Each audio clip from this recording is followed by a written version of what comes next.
My name's Jamesie from the band Albannach, and I'm here at USA Kilts, and I'm going to show you how to put on the great kilt.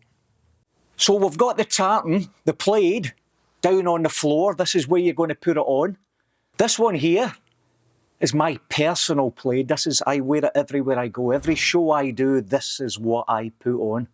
So it's about 4 yards in length, my friends. That suits me. I'm about a 34 size pant or trouser, as we would say in Scotland. About 5'10", if I'm being generous. So this works for me, but if you're slightly bigger, you might want to use more. There's no shame in that at all, you know.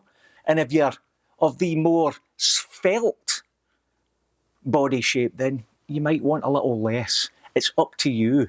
That's all up to you. You want to be comfortable doing this.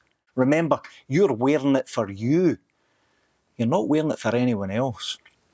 So the way I like to do it is, you have to start off by giving yourself your apron. That's this piece of material here that will not be pleated. You can have one on this side, and you can have one on that side. They'll mirror each other. So I like to come in about maybe half the width of my body or whatnot to bring that apron in, and then I start pleating. You'll get comfortable yourself. It's trial and error, my friends. You're going to put it on the first time, and you're going to turn around and look at yourself and say, I don't know how this looks, but you'll get used to it. You'll get used to it.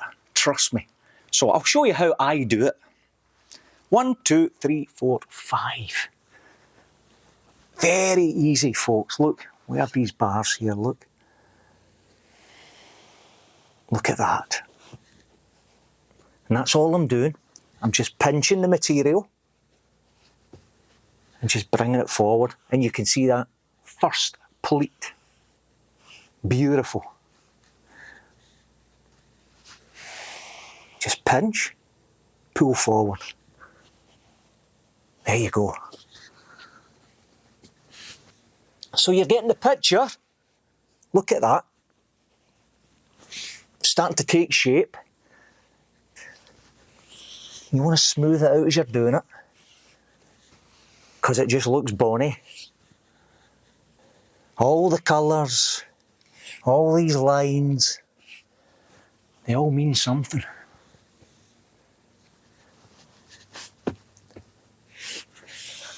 So there you go, look at those pleats. We have this apron, and we have the back apron. And I'm going to fold those across me, and I'm going to show you how that works. Okay, now that we have our material laid out and it's plated and it looks fantastic, looks awfully bonny, you're going to need this belt. This is the one that's holding it up. As long as this belt's in play, it's not going to end up round about your ankles. Don't want that. So I've seen people put the belt out first and then lay the plaid on top of it. I've seen people lay the plaid out as I've got it, then put their belt underneath it before lying down themselves. Or you can do as I'm doing. Just hold your belt, lie down, and slip the belt underneath your back and wrap it round. Now we want to get those knees round about there, because you want your apron going across your knees. It looks very much like when you're wearing a kilt, a dress kilt. Same idea.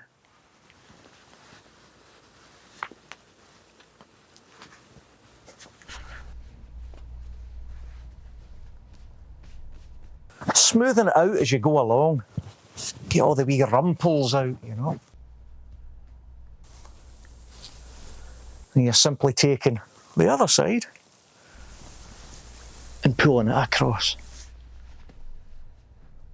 It may look like a bit of a rigmarole, but once you get used to it, folks, it's easy. The belt that holds it all up, the all-important belt. And all I do is just slide it under my back.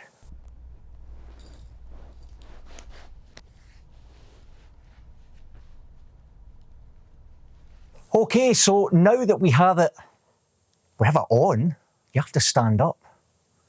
The not so glamorous part of it.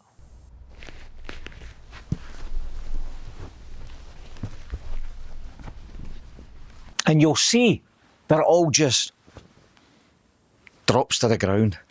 Don't be alarmed. Remember, you have that belt on, don't you? You have this belt on. It's hidden. It's under there. So nothing can come down. The plaid is on securely. There's a few ways you can wear the plaid, folks.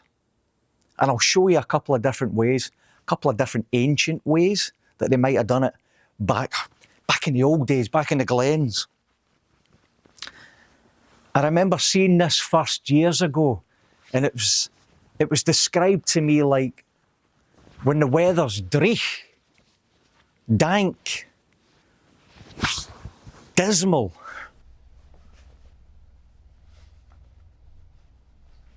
It's raining out, in other words, folks. You might want to wear it as a cloak.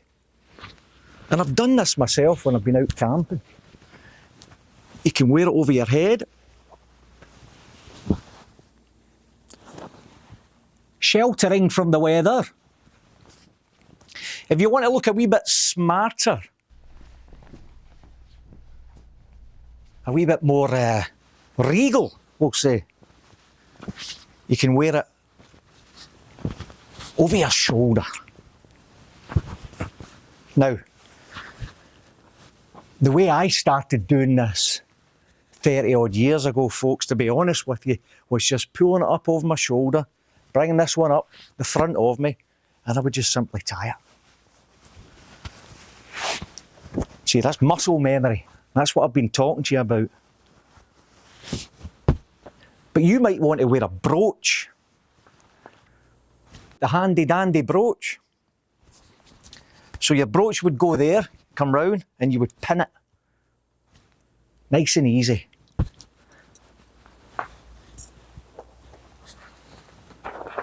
We have our sporran. Now, in the olden days, folks, your man running about the glens in Scotland would have put things like oats and whatnot in there, maybe his flint and whatnot for starting his fire. Today, it's your cell phone. You better believe it, we don't go anywhere without that. Stick that round there. Lovely. This is our second belt, the big belt. This one is well used. I wear it on every show I do with the Albannach.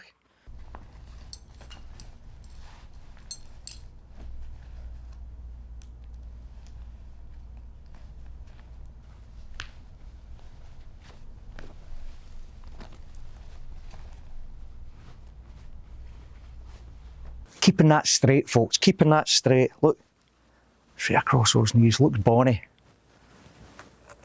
We don't want to look like we just kind of rolled out a cave or were dragged through a hedge backwards, as my mother liked to say to me. Son, hurry up and get yourself changed. You look like you've been dragged through a hedge backwards. But look at that, that's bonny. You can go anywhere in the world, folks, and people know you're a Scotsman. I'll show you how I do my plaid when I'm on stage. So again, everything just drops to the ground. Don't be frightened.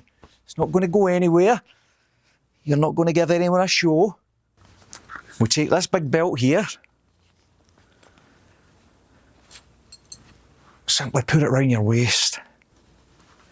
Keeping it comfortable, folks, keeping it comfortable. Remember, that belt there, the first belt, the thin belt, it's doing the job. It's holding this up.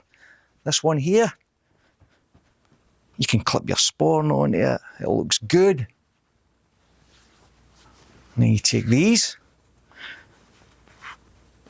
stick that there, take this one. It's not complicated. About 12 inches.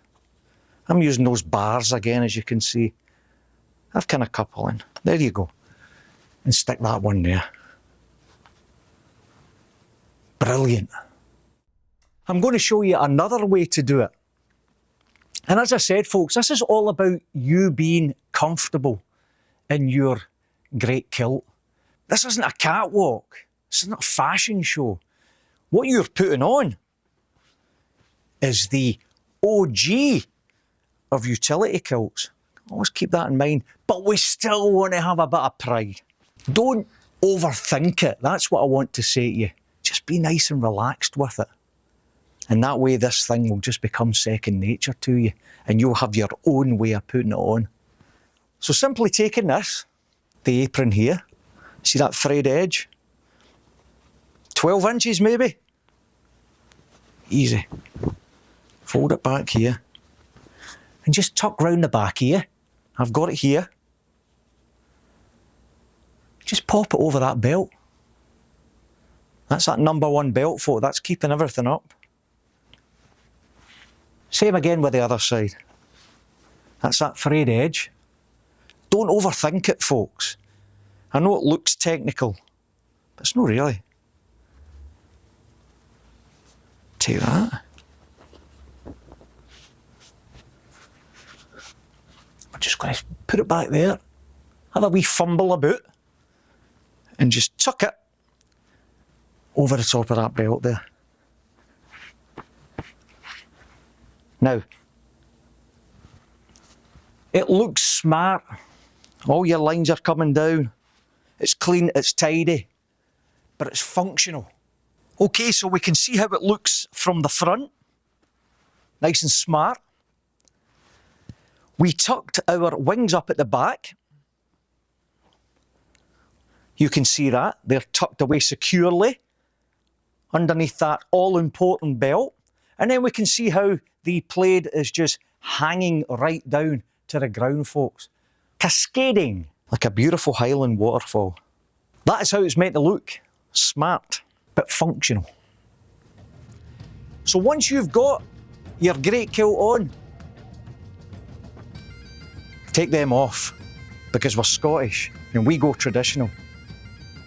Now listen, if you're wanting your own great kilt, head over to usakilts.com and they'll take great care of you.